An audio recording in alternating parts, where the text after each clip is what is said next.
We promise we are not a bunch of stuffy old lawyers saying stuffy old things. You heard that right. This is the Insight to Injury podcast, sponsored by Osterbind Law, PLLC, the podcast that reports to you, Central Virginia, about what's going on in the injury and disability world. We answer all the questions you don't even know to ask. Now, here's your host, Brandon Osterbind. Let's get started. All right, welcome back, Osterbind Law. Thank you, Team Osterbind, for joining us once again. This is another week. Welcome to episode 11. Episode 11. Believe it or not, last week was our double-digit episode, and now here we are 1 week later for episode 11. Today, I want to talk to you about something that is very important to me, and I'm going to apologize maybe a little bit in advance because I might geek out a little bit on this, and I'm sorry for that. But you know, I got to do what I got to do, and I just love this stuff so much. I want to talk about it, and so today the topic is about using our technology in our law practice. And the question that I want to answer today is, does technology really make a difference in an injury and disability practice? And of course, I'm sure that you know the answer or my opinion on that matter here today, because I'm sitting here talking about it. I'm telling you how excited I am about it, and I'm geeking out about some of this stuff. But I like to geek out on technology because that's kind of just the nature of who I am. But I wanted to talk about just a little bit of a few things that I use technology-wise in our law practice that we use day in and day out, and then kind of transition into how that helps us be better lawyers. And that question doesn't come up often, but it's something that I think that everyone ought to look into when you are determining who to hire as your attorney. Should you hire this particular person as your attorney? Well, the question ought to be, well, how is this person going to help me, and how are they going to communicate with me, and are they going to do everything that needs to be done in order to win our case? So as a technology podcast goes, this is going to be pretty fun because not only am I recording this in my office with some pretty awesome technology, but I'm also for the first time sitting here with a camera in front of me, and I'm going to put this on YouTube as well. Maybe even put it on the website too, so that you can watch the podcast, you can listen to the podcast, however you consume that information, you can consume that information here. So that is pretty exciting to me because I am not only talking about technology, but I'm using all the technology, and I'm using it all at the same time, and everything is just working together, and it is just a beautiful piece of art. So thank you so much for joining us today. Let me get started by talking about one of the biggest things that we do at Osterbind Law, technology-wise, that I think that every lawyer should be doing. And if they're not doing, then they're just refusing to enter into this century, and they're just stuck in the last century and just not doing what is required, I think, in our market today. So the first thing is that we have a paperless law office. Now, what does that mean? Does that mean that we don't have any paper? No. That's not exactly what that means. It means that we minimize paper to the greatest extent possible. So, for example, when a letter comes in from a defense attorney with discovery request or something like that, we will scan that document in, we'll put it in on our server, and then we'll also upload that into our case management system because we want things in multiple places. Having redundancy in your electronic assets is a good thing. So we exercise redundancy in our online systems, but we have a paperless office, which means that everything that we everything that comes in and everything that goes out gets scanned and put into an electronic system where we can access those documents at any time of day from anywhere under any circumstances.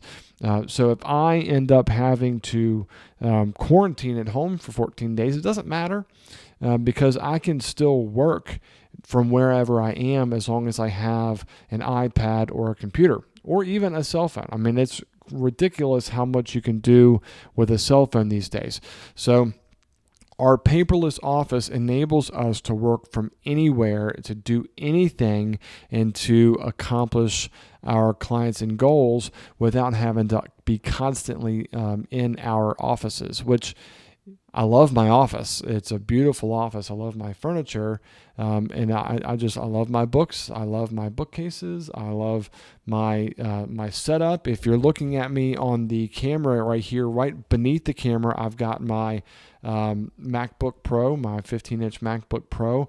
Right directly to the left of that, I have a 27-inch monitor that's turned vertical. So it's not like this. It's like this, and it's really tall. And I use that for drafting long documents because it's just easier to see it that way, and it's easier to see the flow of how things are going that way. You can see more on one page. And then right beside that over here, I've got another 27-inch monitor that is horizontal, and that I use for, I could put multiple things next to each other because 27 inches is a pretty big screen.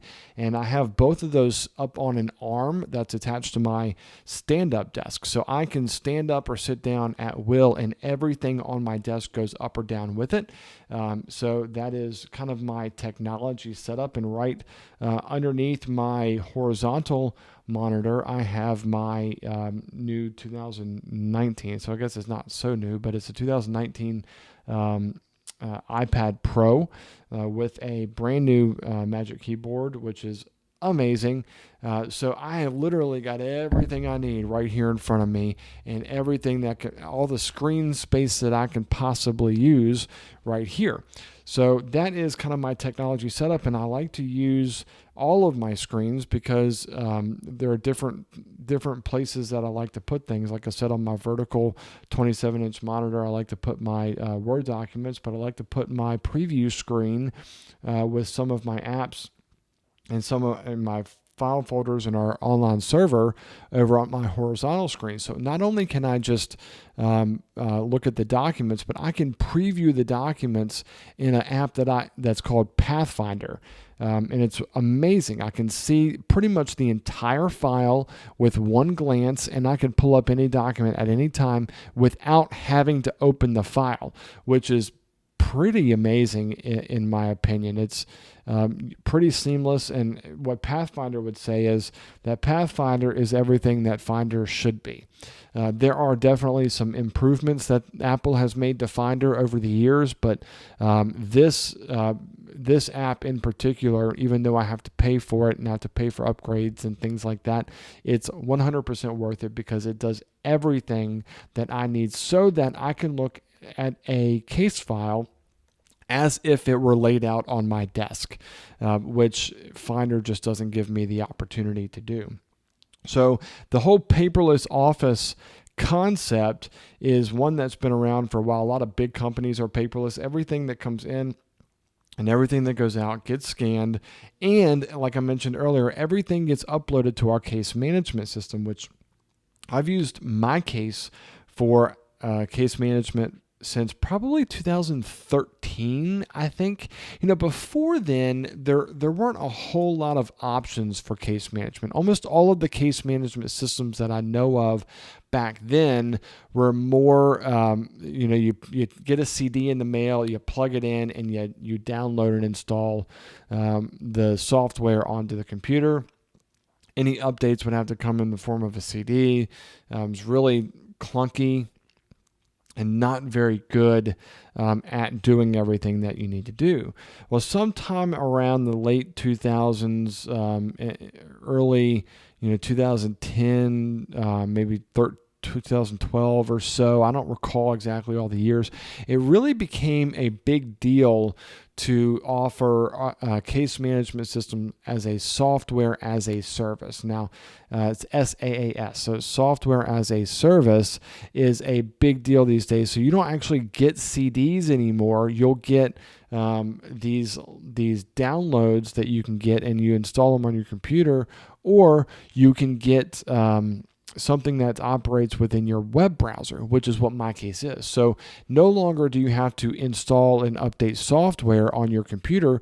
All you have to do is go to the website and then do everything within your web browser. So that is the software as a service concept that we are using for our case management system. So the good thing about my case is that clients have their own portal, and they can log in and they can see all the documents that have gone in and come out in their case. Every single time a document gets shared, a new email goes out, you have a new document.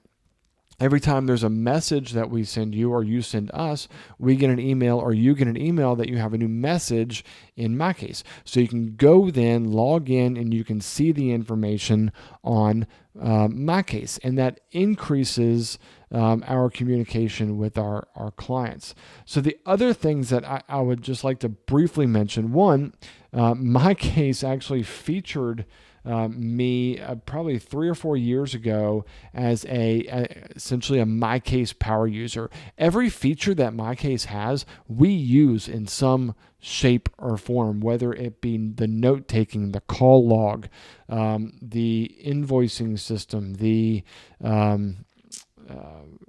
messaging system, the calendar, the workflows, all of those things, we use them, and we use them as fully as we can, because we pay a monthly subscription, and that monthly subscription essentially benefits our clients, and it's just a part of the fee that they would get anyway. And it's a part of our operating expenses as a business that most law firms don't invest in.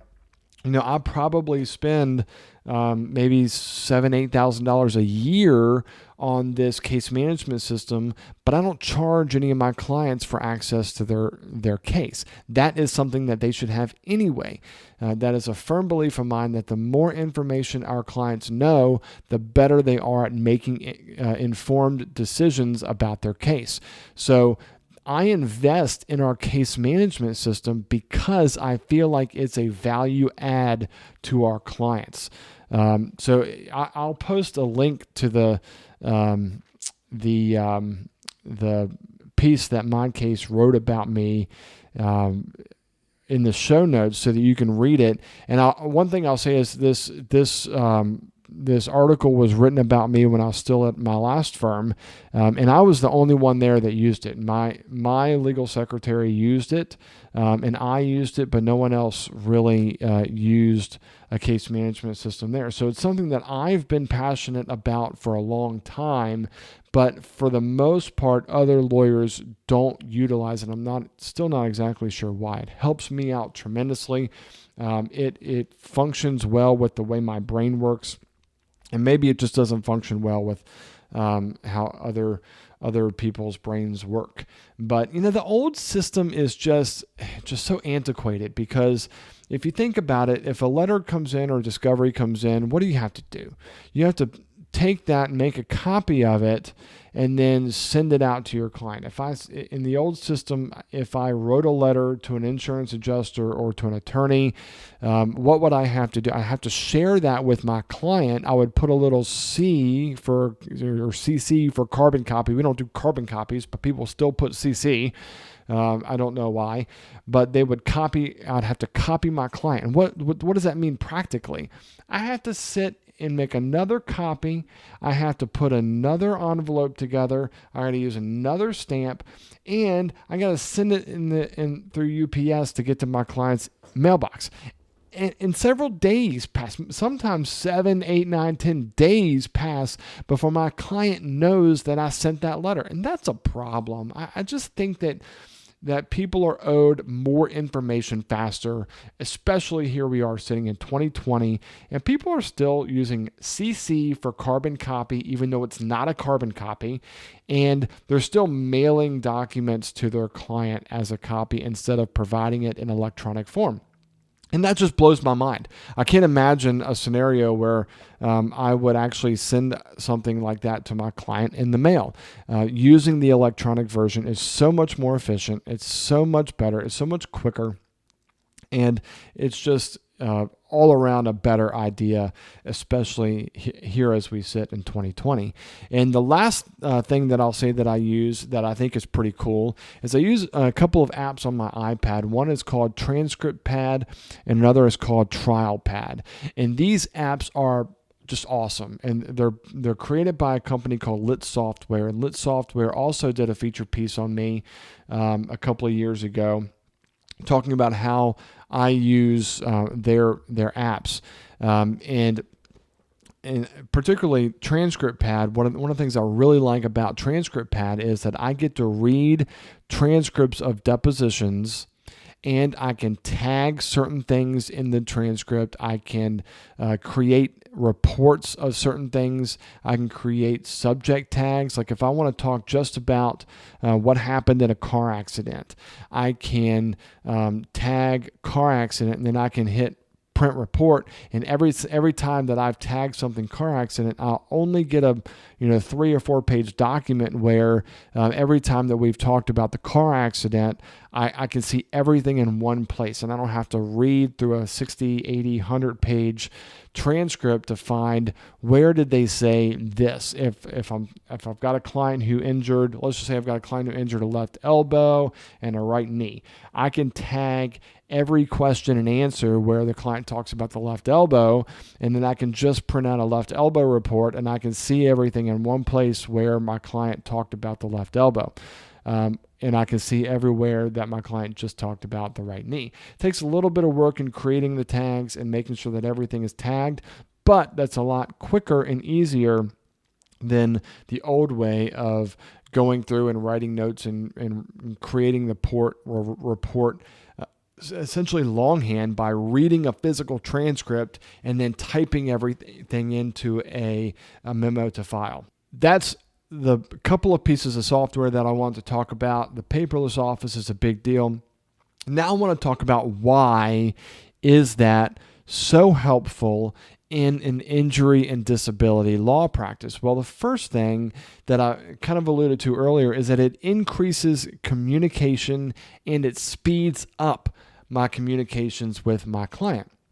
The good thing about using technology in our type of practice is at this point in 2020, things sometimes move really fast and then sometimes they move really slow. But what I've found is by using a case management system, the things that typically move slow can be sped up, and the things that move fast can also be better understood by our clients. It increases the degree of our communications because we can talk more in depth. When someone sees a document and doesn't understand what that document means, then they can ask a question as a comment on that document, and I can see it quickly and I can respond, or Hannah can respond, or Julia can respond, or Kelly can respond, or Karen can respond, or David can respond. We can all see the information because we're all associated with that case.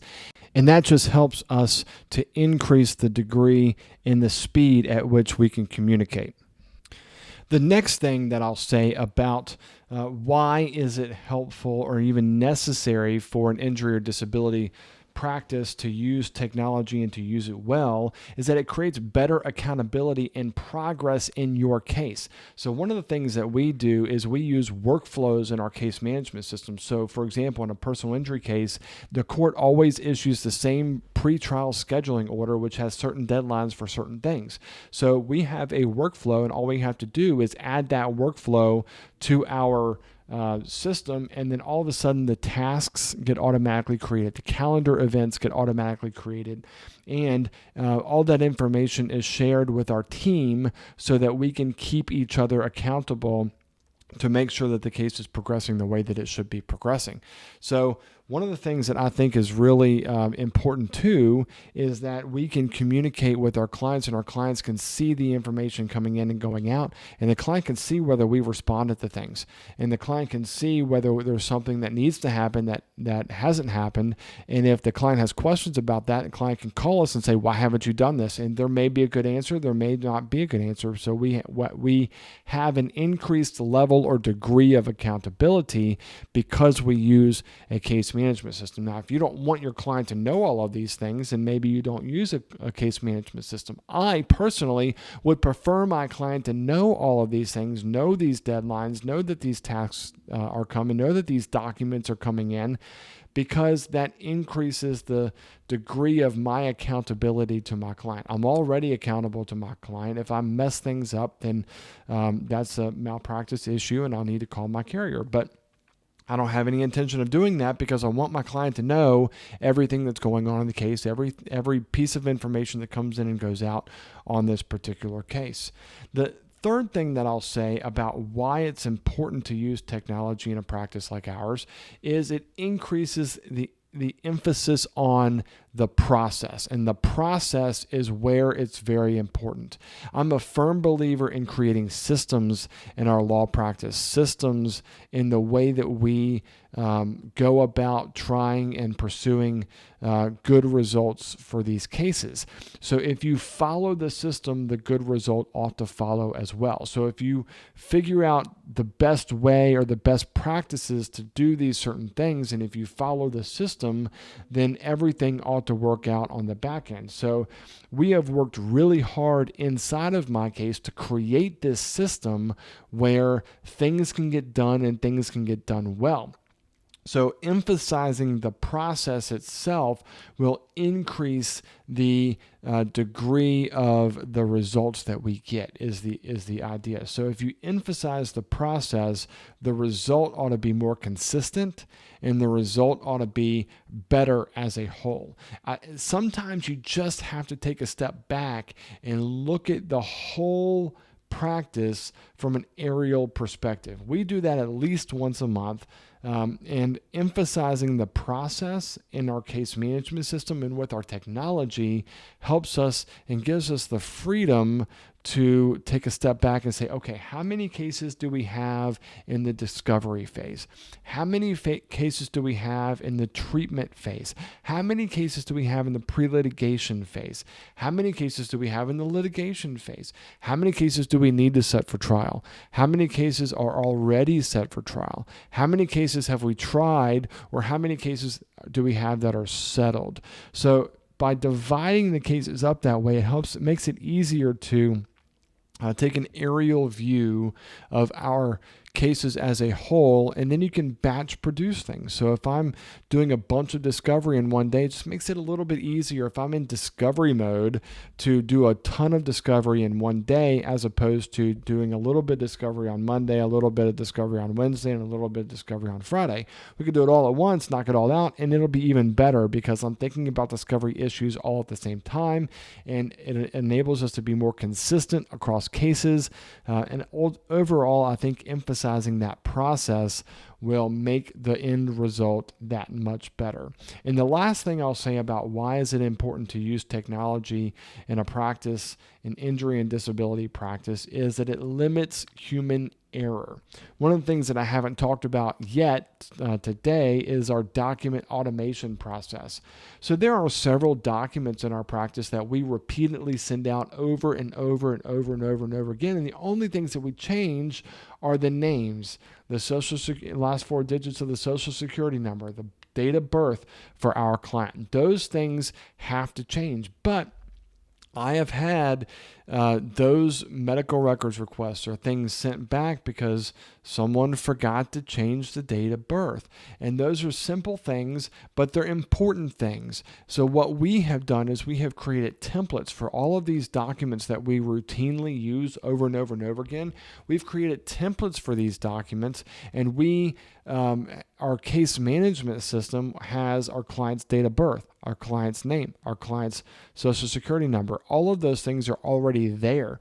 And what we'll do is all we have to do is hit a button in our case management system and the document is automatically generated. So it limits the human error aspect of document creation, because that is whenever you are copying and pasting, or if you're just, command save as sort of thing, if you're just saving a new document and changing the information from the last time you did it, that's not a good practice. If you have a document, for example, if you have a discovery document that perhaps the last time you did it, you took a couple questions out because they weren't relevant to that particular case. If you go back to that discovery document and you just change the names, you're missing a few important questions. So what we do is we will automatically generate the discovery document with all the questions that we ever ask, and then we'll go in there and we'll delete the ones for this particular case. But we're not going to change the standard document that we use in every case. We're only going to change it to adapt to this case, but the base form that we go to has all of the requests, and then we'll tailor it to the specific case after we auto-generate it. And the case number, the client's name, the defendant's name, the attorney's name, the address, all of that stuff is automatically populated in our case management system, and it creates and pops out a Word document. So I just think it reduces the ability for human error, increases consistency, and overall makes us a better practice than a law firm that does not use a case management system. So it's important, I think, to know whether your law firm uses a case management system, and then to know to what extent do you use that case management system. I had another case management company contact me recently, and I told Julia took the call, and Julia was talking to him, and she said, you can schedule an appointment to talk to him, but he said the chances of us switching from my case are slim to none. So I ended up on about an hour-long phone call with these people and talking to them about this case management system that they claim is the best thing since sliced bread. But the only problem was that it didn't have a client portal. My clients can't log in. I simply cannot fathom a case management system without a client portal, because it's so important to me that my clients know everything about what's going on in their case. And even if you don't understand it, you at least saw the document go out, and you're in a position to ask the question easily, what does this practically mean for me? And I can quickly and easily respond to that message. So I think that the case management system, the paperless office, the iPad and the apps on the iPad that we use add significant value to our practice as a personal injury and ERISA disability law firm, because it just adds value to our clients. It helps you understand and know more about your case than you would ever know otherwise. I hope that you agree with me. I hope if you are a current client, you've had this experience with my case. If you haven't, of course, I want to know about it. If you have, I'd also want to know about it too. I'd like to know the things that you like, the things that maybe could be done better. My thing I love about my case is if I make a suggestion to them, a lot of times they'll implement it, which is very unique. I've had several things where I have sent them a message and said, this would really be better if it did this.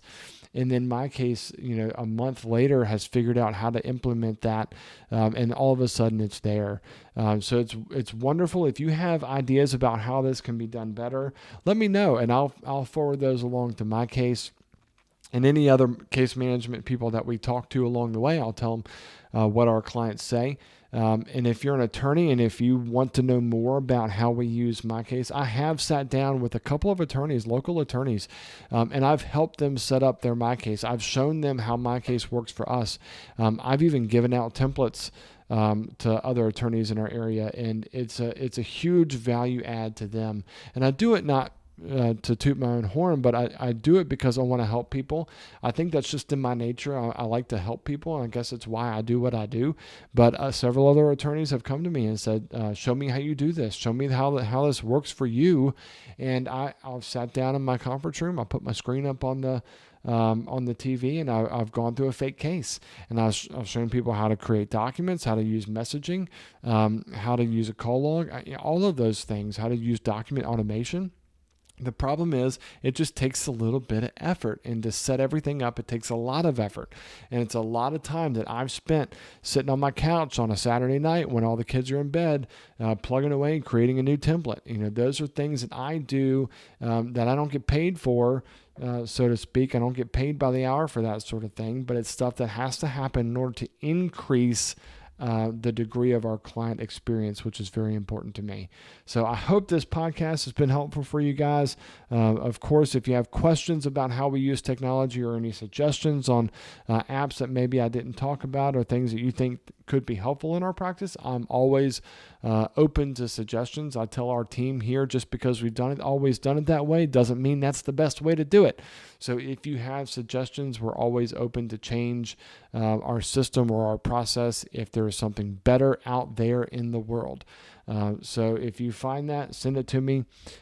Send it to my email, brandon@osterbindlaw.com. Happy to chat with you. Happy to engage. Hope this has been helpful, and I look forward to hearing from you. Thanks. Bye. Thanks for listening to the Insight to Injury podcast by Osterbind Law, PLLC, where we declare mortal combat against information inequality about your injury or disability. We hope you enjoyed this show, but don't stop here. Don't stop here. Subscribe to this podcast on iTunes and give us a 5-star review. We need your help so that we can help more people.